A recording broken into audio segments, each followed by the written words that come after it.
আসসালামু আলাইকুম এভরিওয়ান। আশা করি আল্লাহর রহমতে আপনারা সবাই ভালো আছেন। আমি এই বৃষ্টির দিনে বাঙালির বৃষ্টিতে যে খাবার ছাড়া বাঙালি চলেই না, খিচুড়ি নিয়ে হাজির হয়েছি। বৃষ্টির মানেই খিচুড়ি। সো এখানে চিড়িগুড়া চাউল নিয়েছি 500 গ্রাম, হাফ কেজি মতো।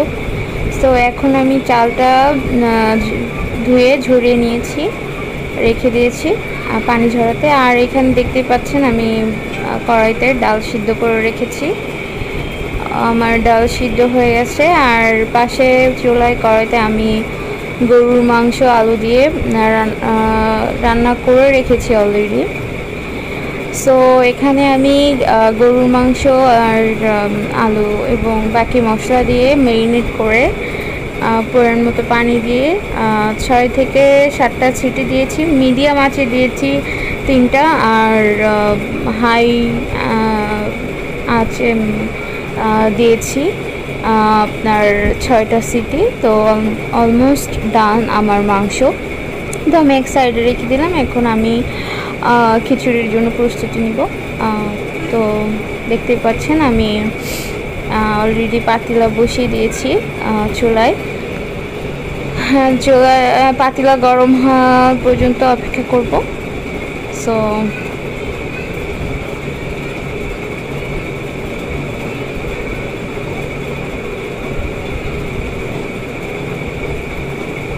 পাতলা গরম হয়ে আছে।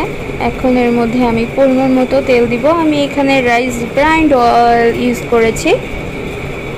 আপনারা চাইলে যে কোনো তেল ইউজ করতে পারেন, সয়াবিন, সরিষা। আর এখানে আমি আগে থেকে কেটে কুচি করে রেখেছিলাম 1 কাপ পেঁয়াজ কুচি, যা আমি হালকা আঁচে ভেজে নিব,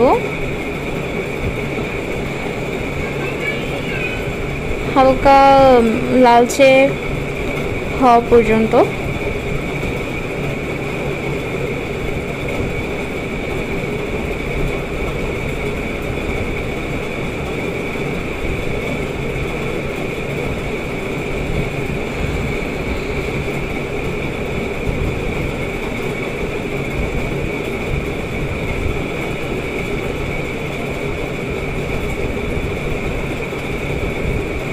তো আমি এখানে পেস্টটা হালকা লালচে করে ভেজে নিয়েছি, বেশি ভাজবো না। তো এখানে এক এক করে আমি মশলা দিয়ে দিব। এখানে দিয়েছি আদা বাটা 1.5 চামচ পরিমাণ,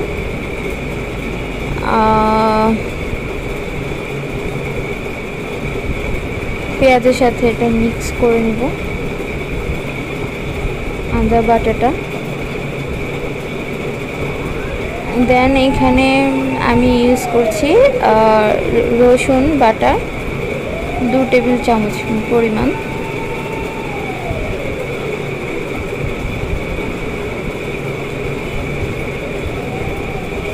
একসাথে মিক্স করব।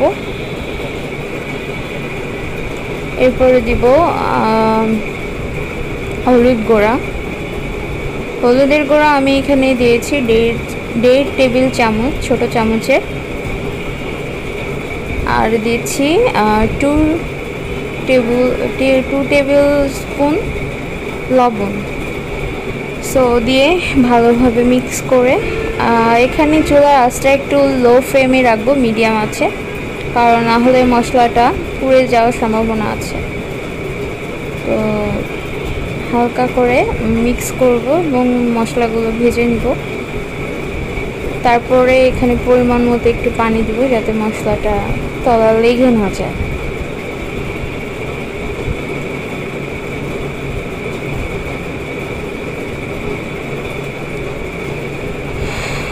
সো গাইস, চুলার আঁচটা একটু হালকা বাড়িয়ে নিব।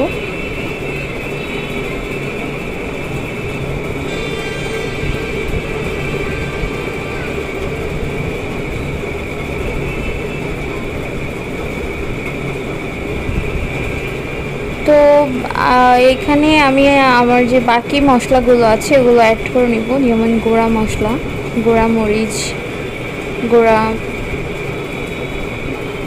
যে মশলাগুলো আছে ওগুলো অ্যাড করে নেব। আমি এখানে একটা ট্রিক সবসময় ইউজ করি যে কড়াইতে গুঁড়া মশলাগুলো আমি পরেই দিই, এখানে জ্বলে যাওয়ার সম্ভাবনা কম থাকে। এই জন্য হালকা একটু পানি দিয়ে মশলাটা কষিয়ে নিলে পুড়ে যাওয়ার সম্ভাবনাটা কম থাকে। তো দেখতেই পাচ্ছেন আমার মশলা অলরেডি। এখানে কিছু তেজপাতা দিয়েছি, 2-3টা মতো চিড়ে দিয়েছি মাঝখান থেকে। এখন এখানে আমি দিচ্ছি ধনিয়া এবং জিরা গুঁড়া 2 চামচ পরিমাণ, আর দিয়েছি গরম মশলা 1 চামচ পরিমাণ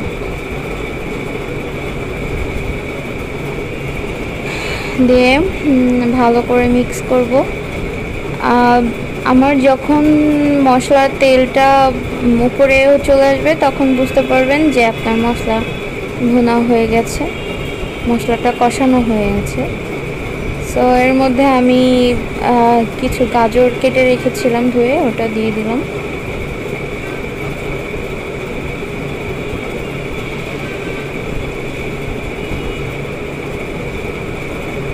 জাস্ট খিচুড়িতে যেন সবজি না দিলে মজাই লাগে না, সেটা গরুর মাংস দেন আর যাই দেন, হালকা সবজি দিলে আমার কাছে অনেক ভালোই লাগে।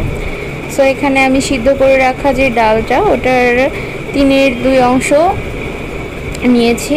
এখন ভালো করে মশলার সাথে এটা মিক্স করব, মশলাগুলো যাতে ডালের মধ্যে যায়। আর যে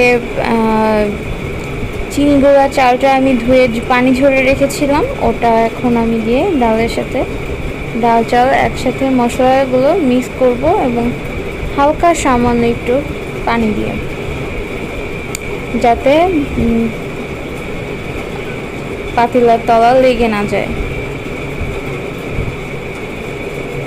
এই কারণে হালকা একটু পানি দিয়ে ব্যাস ভালো করে নেড়ে ছেড়ে মিক্স করে নিব।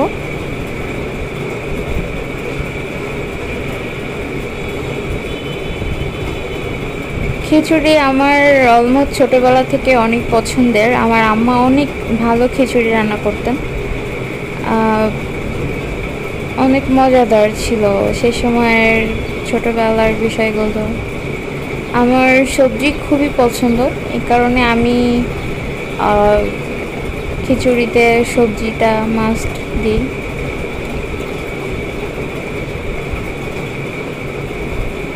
তো এখানে আমি অলরেডি মিক্স করে ফেলেছি, আপনারা দেখতেই পাচ্ছেন। তো এর মধ্যে এখন আমি পরিমাণ মতো পানি দিব। আপনারা যতটুকু পরিমাণ চাল দিবেন তার 2 গুণ, মানে আপনারা যদি 2 পট চাল দেন 4 পট পানি দিবেন। ব্যাস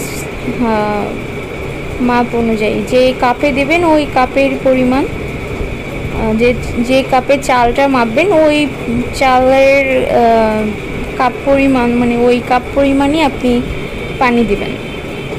ব্যাস এখানে পানি দিয়ে রেখেছি। এখন আমি ভালো করে পানি এবং বাকি মিশ্রণগুলো ভালোভাবে নাড়িয়ে এখন আমি ঢেকে রাখবো। দেখতেই পাচ্ছেন বৃষ্টি হচ্ছে বাহিরে, বৃষ্টির দিনে অসাধারণ একটা ওয়েদার। অলরেডি আমার খিচুড়িতে বলক হয়ে এসেছে, আমি এখন একটু হালকা নেড়ে চেড়ে দিব, দিয়ে আবার ঢেকে দিব। দিয়ে এখানে কিন্তু আপনাদের চুলার আঁচটা মিডিয়াম আঁচে রাখতে হবে। আমার বাচ্চা বৃষ্টিতে আনন্দ করছে, ছোটবেলার যে দিনগুলো আসলেই অনেক মিস করি, ওদের দেখলেই মনে পড়ে।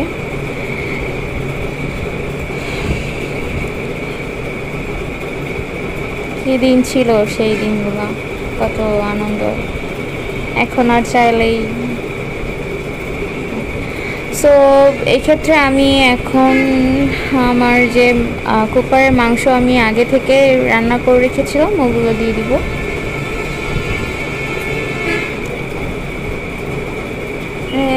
আপনারা দেখতে পাচ্ছেন আমার রান্না করে রাখা মাংস এবং আলু আমি খিচুড়ির মধ্যে দিয়ে দিয়েছি এবং ভালো করে মিক্স করে নিয়েছি। এর মধ্যে গাইস আমি টমেটো দিয়েছি, কেটে রেখেছিলাম আমি, দিয়ে ভালোভাবে নেড়ে আমি নিয়েছি। এরপরে ঢাকনা দিয়ে ঢেকে রাখবো 5 থেকে 7 মিনিট। দেন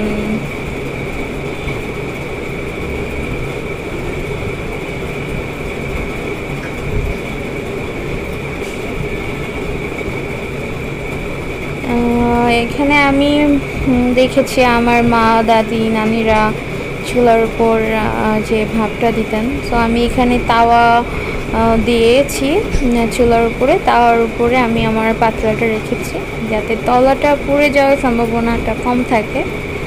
তো এখানে এটা দিলে ভালোভাবেই দম বলে যে দমে দিয়েছি, দমে রাখবো আমি 5 মিনিট কিংবা 10 মিনিট। সো অলমোস্ট আমার খিচুড়ি ডান, দেখতেই পাচ্ছেন ভোনা খিচুড়ি। সো এখন পরিবেশনের পালা। আসলে ওয়েদার কারণে হচ্ছে কালার ভিন্ন এসেছে খিচুড়িটা, একটু লাইটিং কম ছিল, কারেন্ট ছিল না, সেক্ষেত্রেই এই ভিডিওটা করেছিলাম আমি। অ্যাকচুয়ালি রিয়েল কালারটা আসছে না। সো আমার খিচুড়ি ডান। বৃষ্টি হচ্ছে, দেখতে পাচ্ছেন, ঝড়ও হচ্ছে সাথে। সো গাইস, আশা করি আপনাদের সবার ভালো লেগেছে আমার রেসিপিটা। আপনাদের যদি আমার এই রেসিপিটা ভালো লেগে থাকে, আশা করি সবাই আমার পাশে থাকবেন। লাইক, সাবস্ক্রাইব অ্যান্ড শেয়ার করে বেল আইকনে অবশ্যই ক্লিক করে রাখবেন, যাতে আমার করা ভিডিওগুলো প্রত্যেকটার যখনই আমি ভিডিওগুলা ছাড়বো তখনই যেন আপনাদের প্রত্যেকের কাছে যায়, আপনারা দেখতে পারেন এবং আমার পাশে থাকবেন। ইনশাআল্লাহ আল্লাহ আপনাদের সবাইকে ভালো রাখুক, পরিবারের সাথে, সবার সাথে।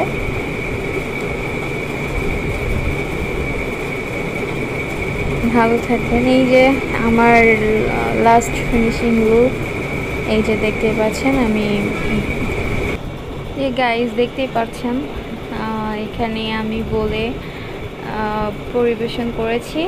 মাংসগুলো সো সফট হয়েছে এবং খেতে মজাই হয়েছে, বাসার সবাই টেস্ট করে বলেছে। সো আশা করি আপনাদেরও ভালো লাগবে। আমার সাথে থাকবেন, সবাই ভালো থাকবেন। আল্লাহ হাফেজ।